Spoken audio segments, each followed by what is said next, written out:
Bonjour à tous et bienvenue sur le plateau de À vos droits. Je suis actuellement en compagnie de deux juristes en Master 1 droit privé et sciences criminelles de la faculté de l'Université catholique de Lille.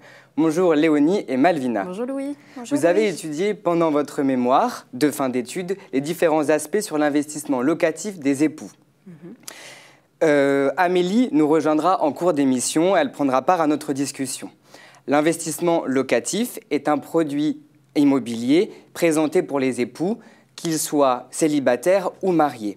C'est un produit que nous présentent souvent les professionnels de l'immobilier, qui nous permettent d'une part de défiscaliser et d'autre part de se constituer un patrimoine.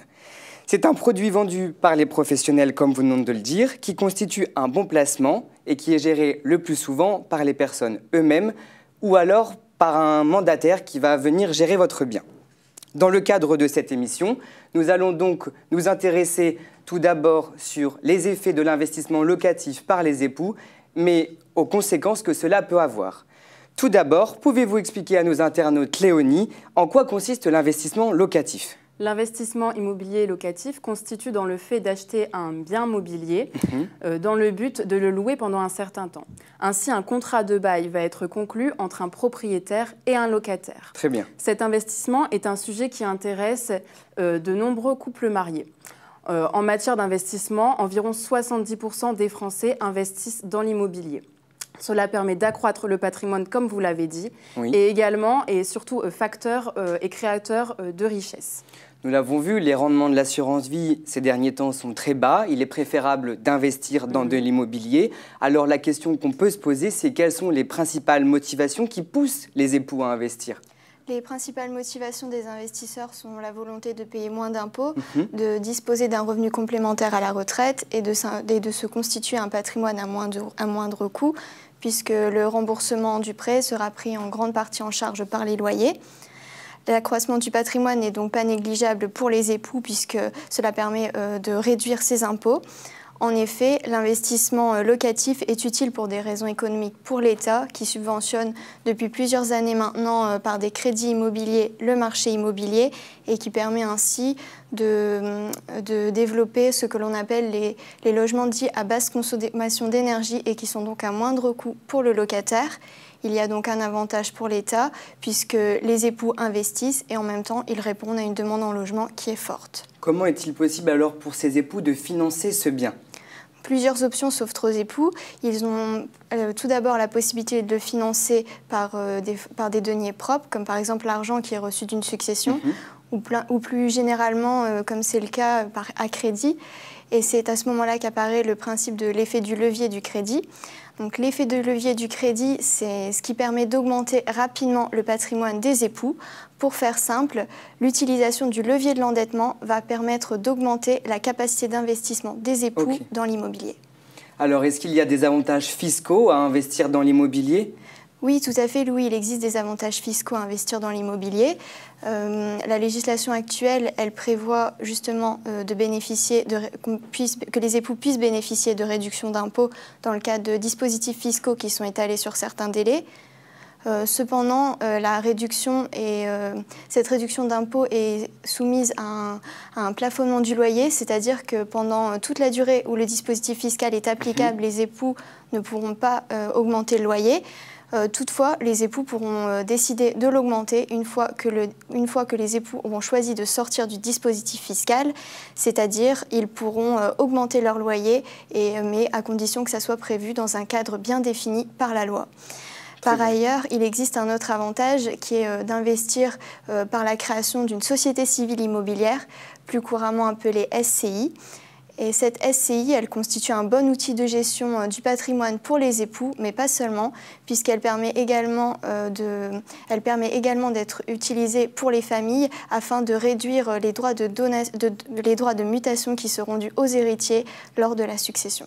Très bien. Au début de l'émission, on a voulu mettre en avant le fait que le bien devait être rentable. Alors, comment les époux peuvent-ils se séparer d'un bien si celui-ci ne l'est plus ?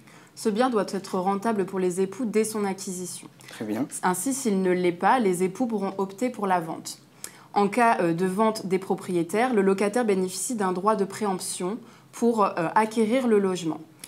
Ainsi, cela signifie que le propriétaire, par rapport toute autre personne aura une priorité pour acquérir ce bien. Le dispositif fiscal permet également de louer le logement à des membres de la famille, qu'ils soient ascendants ou descendants. Très bien. Chers internautes, nous allons remercier Malvina de sa présence sur le plateau et nous allons maintenant accueillir notre dernière invitée, Amélie. Merci Louis, à bientôt. Au revoir Malvina. Bonjour Amélie. Bonjour Louis. Alors, nous avons une question à vous poser. Amélie, peut-on dire que l'acquisition du logement concerne particulièrement une maison ou plutôt un appartement? Et du coup, quelles sont les solutions les plus rentables pour les époux? Donc l'acquisition d'un appartement est bien sûr le plus rentable. Il faut toutefois noter la présence de charges de copropriété qui peuvent être plus ou moins élevées selon le type d'immeuble. S'il est neuf ou s'il est ancien, ou bien s'il est équipé par exemple d'un ascenseur. Pour un appartement, les charges de copropriété sont réparties de 1/3 pour le propriétaire et 2/3 pour le locataire. Ce dernier prend dans ses charges l'impôt foncier qui correspond aux taxes liées aux ordures ménagères. Le locataire supporte aussi l'intégralité de la taxe d'habitation. Pour une maison, il faut savoir qu'il n'y a pas de charge de copropriété. La répartition des taxes est similaire à celle de l'appartement. Il faut préciser de plus que plus l'immeuble sera ancien, plus les travaux de rénovation engagés par le propriétaire seront importants. Il est nécessaire pour le propriétaire de réaliser des travaux afin qu'il conserve une valeur patrimoniale. Et il faut aussi tenir compte de la situation géographique du bien qui est primordiale, puisque celle-ci pourra permettre d'augmenter la valeur du bien. La majorité des époux qui décident d'investir dans le locatif privilégient en grande majorité les appartements à 92% contre seulement 8% pour les maisons. D'accord. Mais alors, vous parliez de lieux stratégiques. Oui. Est-ce que vous pouvez préciser quels sont ces lieux à nos internautes, s'il vous plaît ? Alors, un lien stratégique est un lieu qui permettra d'augmenter la valeur du bien et de le louer plus facilement. Par exemple, si un bien se trouve proche du centre-ville, il sera plus prisé qu'un logement qui se trouve en périphérie. De même, la proximité du logement par rapport à des moyens de transport comme le métro sera intéressant, tout comme la proximité de commerce, d'une gare ou encore d'une école. Très bien. Au début de l'émission, de nombreux internautes nous ont posé des questions, et notamment celle sur le comportement d'un locataire et d'un propriétaire. Comment adopter la bonne solution, vu qu'il y a de nos jours des difficultés devant les impayés de certains locataires. Donc les questions étaient, quelles difficultés peuvent être rencontrées ? Donc les propriétaires peuvent se voir confrontés à des locataires qui ne paient pas leur loyer. Dans ce cas, les propriétaires seront amenés à faire face à l'échéance du prêt contracté si celui-ci n'est pas totalement remboursé. Donc dans cette situation, quels sont les recours que le propriétaire a en cas d'impayé de ce locataire ? Donc le propriétaire bénéficie de recours possibles en cas d'impayé du locataire. En effet, le propriétaire peut faire constater par huissier de justice les impayés de ceux-ci. Et dans ce cas, le locataire fera l'objet d'une assignation en paiement et en expulsion qui pourra être validée par le tribunal d'instance.